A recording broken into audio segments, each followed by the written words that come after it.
Director, I have just a couple quick questions, but I want to give to the ranking member a chance to say some remarks or questions, and then we'll be done. Thank you, Mr. Chair. First, I'd like to say, as somebody, when I grew up, I watched The Untouchables, and I think Eliot Ness would be proud of you. I don't know about J. Edgar Hoover, but Eliot Ness for sure. Let me ask you this. In Memphis, you put Memphis and Nashville's FBI together, kind of consolidated, and in one office, and I know you've worked with our U.S. Attorney and others to work on our crime situation there, and it's gotten better.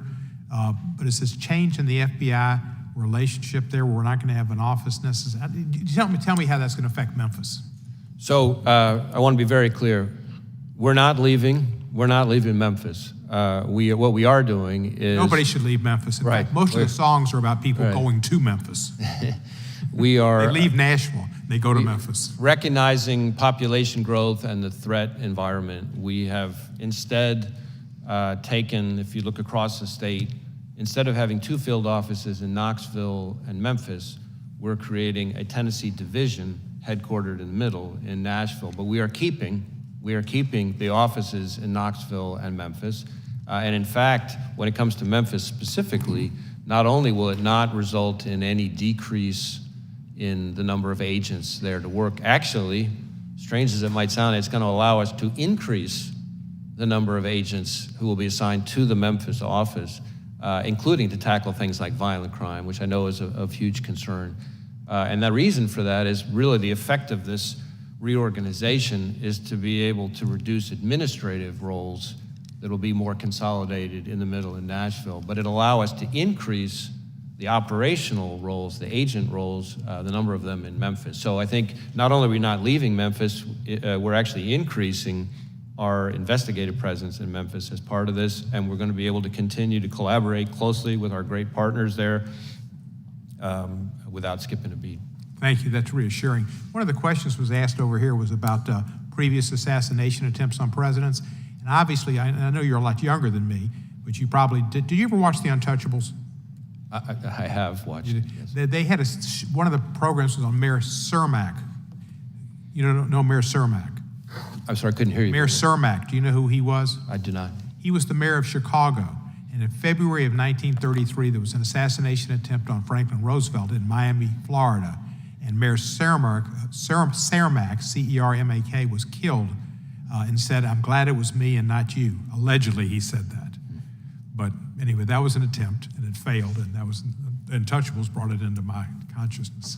But thank you for your work. I appreciate it very much, and I appreciate you're not looking into changing our Democratic nominee. That's something we normally do. Thank you. Director, I'm still not clear in my mind. When did the counter snipers, the good guys, when did they first get eyes on the bad guy, the would-be assassin, on the roof of the AGR building? I'm not certain, but I'll take my best effort here. I'm sorry to interrupt, but did they have eyes on him before the local law enforcement was looking up on the roof and engaged with the bad guy shooter? I don't know the answer to that. I will look into that and get back to you. I believe we have the answer. I just don't know that I have it. I want to make sure I answer accurately. Because we thought, from the briefings that Mr. Abate gave us, or Abate gave us, excuse me, Abate gave us, and the briefings you gave the Congress, that they did, but it wasn't clear from your testimony. So if you can get that answer to us, that would be helpful. I want to circle back just a third time, if I could, to the Iranian threat to President Trump and some others, former members of our government.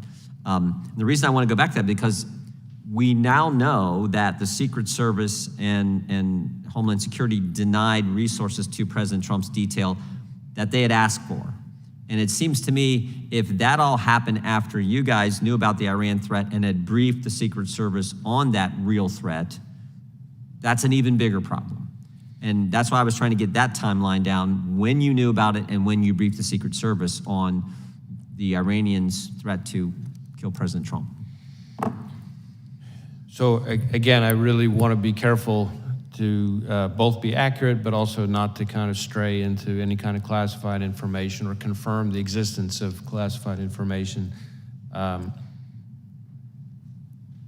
So let me see if there's a way for us to get back to you on that Okay. question. I understand why you're asking.